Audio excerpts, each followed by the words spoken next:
le coup aux idées reçues. Plus de 16 000 produits ont été passés à la loupe. Leur teneur en sel, en sucre, les matières grasses, les protéines et leurs valeurs caloriques ont été contrôlées.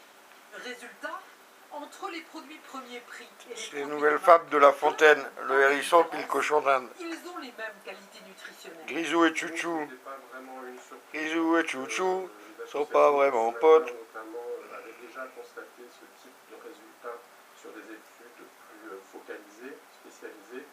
Là, c'est la première fois en France qu'on réalise une étude de cette ampleur. À l'exception des lardons bas de gamme, plus gras et moins riches en viande, pas cher ne veut donc pas dire moins bon pour la santé. Produits laitiers, boissons, biscuits, charcuterie, premier prix ou grande marque, ils sortent souvent des mêmes chaînes de fabrication.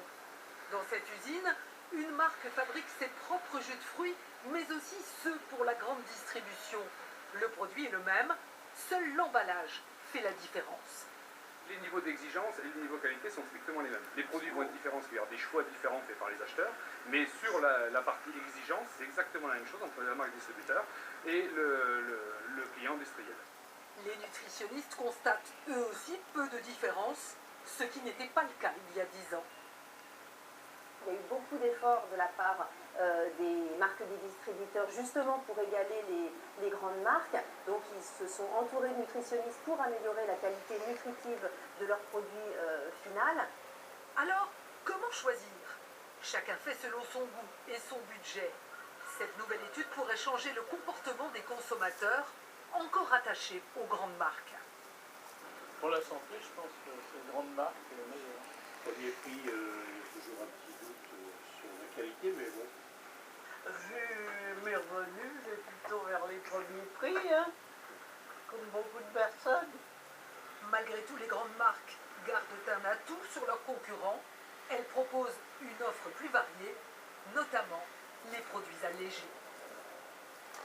C'est l'un des outils phares du gouvernement pour lutter contre le chômage. Les contrats aidés, ces emplois subventionnés par les pouvoirs publics et destinés notamment aux jeunes.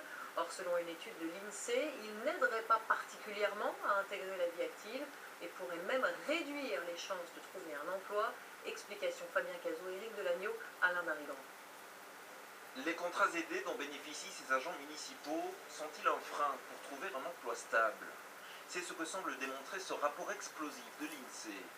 L'Institut a comparé deux panels de salariés, un groupe bénéficiant de contrats aidés, l'autre pas. Les premiers mettent plus de temps à retrouver un travail après la fin de leur contrat.